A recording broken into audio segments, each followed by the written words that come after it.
ทำได้ไงเนี่ยสุดอะไรอ่ะไม่มีเดี๋ยววันนี้เราลองเทสพาส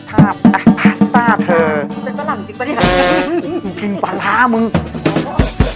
ขนมปังแผ่นนี้ละบีบใส่ลงไปนะครับเล็กๆหอมต้มเนยใส่ไปช้อนเดียวพอทำให้เป็นเหมือนน้ำสต๊อกนะครับ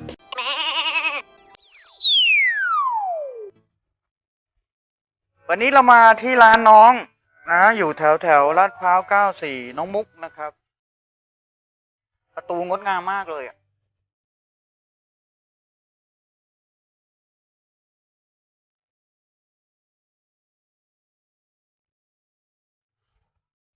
อันนี้น้องมุก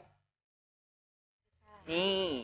ร้านยินดีทำไมชื่อยินดียินดีไหนร้านธันวายินดีบริษัทอ้าวร้านธันวาเพราะว่าที่น้องๆหุ้นส่วนชอบหน้าหนาวอ๋อเปิดแล้วเหรอที่เป็นน้องหุ้นส่วนค่ะน้องแม็กค่ะวันนี้ก็มาเยี่ยมน้องมุกนะโอ้การใส่แมสนานๆเนี่ยมันดีสำหรับป้องกันโควิดแต่จะตายห่าเพราะว่าคาร์บอนกูเยอะที่ร้านมีอะไรกินพาสต้ามีพาสต้ามีขนมเค้กต่างๆอ่ะมาดูกันเดี๋ยววันนี้เราลองเทสพาสต้าเธอเป็นฝรั่งจริงปะเนี่ยกูกินปลาร้ามึงรายการกูมีแต่ปลาร้าทั้งนั้นเลยบนเพนนะบนเพนเดี๋ยวนะเดี๋ยวพอจะเทสพาสต้าแล้วเดี๋ยวจะลองไปอะแดปทำที่บ้านเรากินพาสต้านะเว้ย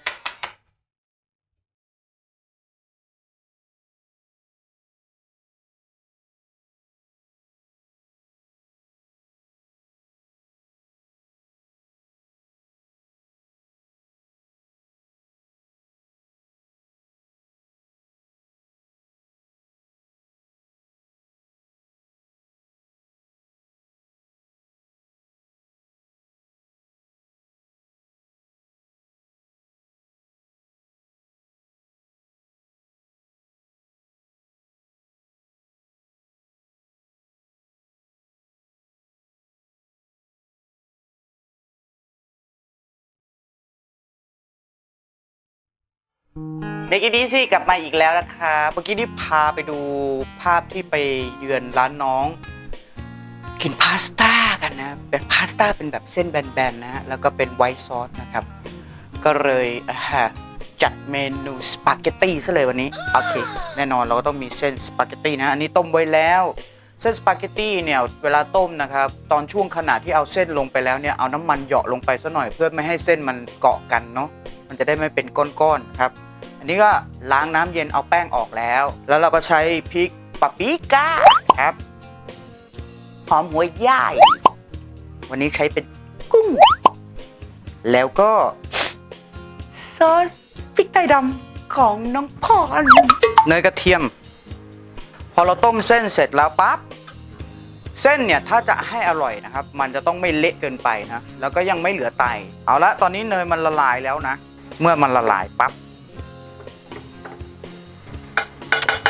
สูตรสุกัญญาเอาเนยลงเส้นก่อนงับแน่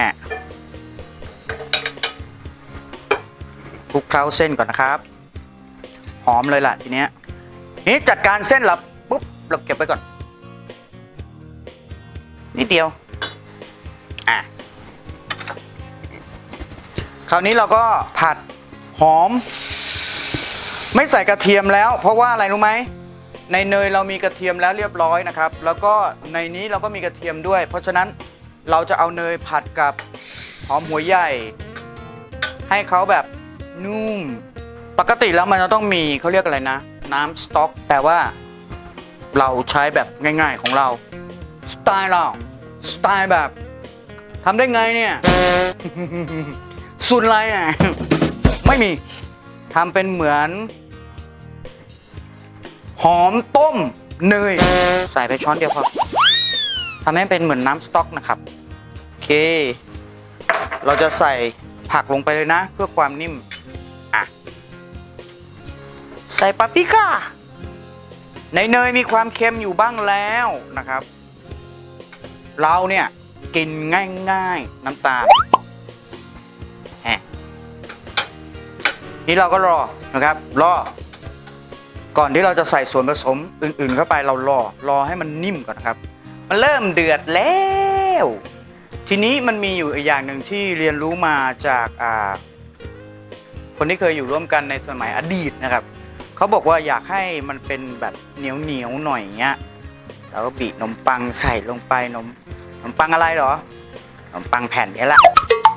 บีบใส่ลงไปนะครับเล็กๆเล็กๆนี่แล้วเราก็จะได้ครีมเป็นแบบเนื้อครีมมันก็จะเริ่มข้นขึ้นนะฮะเหนียวขึ้นมันก็จะเหมือนค่อยๆเคี่ยวไปน้ำมันเริ่มเป็นเหนียวข้นๆแล้วเห็นไหม yes เห็นปะมีนิดมีเนื้อขนมปังยังเหลืออยู่เพราะฉะนั้นเคี่ยวจนกระทั่งเนื้อขนมปังมันแบบละลายหมดเลยทีนี้เราอยากได้รสชาติที่มันเป็นแบบ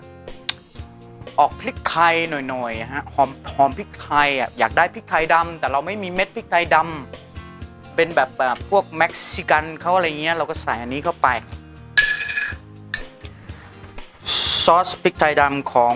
น้องพรใส่ไปก่อนเลย1 ช้อนโต๊ะนี่น้ำซอสจะเป็นสีเข้มชละเหมาะสำหรับพวกเราชาวดักเป็นเมนูที่ง่ายมากบอกเลยแค่ต้มเส้นนะโอ้ยอร่อยแล้ววะใส่กุ้งลงไปเลยจะบอกว่ากุ้งเนี่ยเวลาซื้อมาปั๊บเนี่ยล้างแค่น้ำอย่างเดียวไม่พอนะบางทีอาจจะมีสารที่เขาจะต้องเขาเรียกเก็บแช่ฟรีซไว้นานๆนะก่อนที่เขาจะแช่เนี่ยเขาก็จะต้องทำการถนอมอาหารถูกไหมครับดังนั้นเวลาเราเอามาปุ๊บเนี่ยของแช่แข็งทุกชนิดนะควรจะล้างก่อนล้างเสร็จแล้วควรจะเอาไปลวกหรือต้มจะสังเกตได้ว่ากุ้งเนี่ยมันจะมีฟองฟอดเลยนะตั้งแต่ตอนล้างนะครับดังนั้นล้างก่อนแล้วต้มก่อนเพื่อความปลอดภัยเนาะเสร็จแล้วครับหน้าตาจะดูเหมือนแกงเลียงนิดนึง แต่ว่าจริงๆรสชาติไม่ใช่เลยครับว้าวมันช่างน่ากินเสียนี่กะไร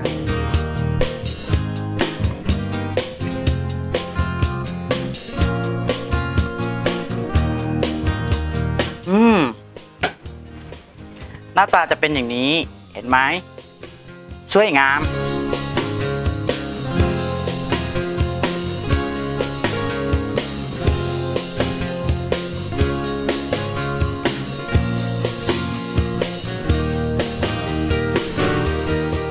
สปาเกตตี้มีเส้นอยู่แล้วเก็บได้นานด้วยแล้วก็แต่ถ้าเอาเส้นมาแล้วมาเห็นว่ามันเป็นแบบคุยๆเหมือนมีมอดนะครับจัดการทิ้งนะอันนั้นแบบนั้นกินไม่ได้แล้วนะครับขอบคุณมากที่ติดตามชมรายการ Make It Easy ที่สรรหาเมนูแบบประยุกต์ใช้กับซอสของน้องพรนะครับเป็นเจ้าประจำเพราะว่าตอนนี้ติดซอสน้องพรไปแล้ววันนี้ขอบคุณมากที่ติดตามชมมาโดยตลอดเนาะแล้วก็หวังว่าคงจะช่วยกันกดไลค์กดแชร์เพื่อให้คลิปมันขจรกระจายได้บ้างนะครับขอบคุณมากค่ะพระเจ้าอวยพรครับ Make it easy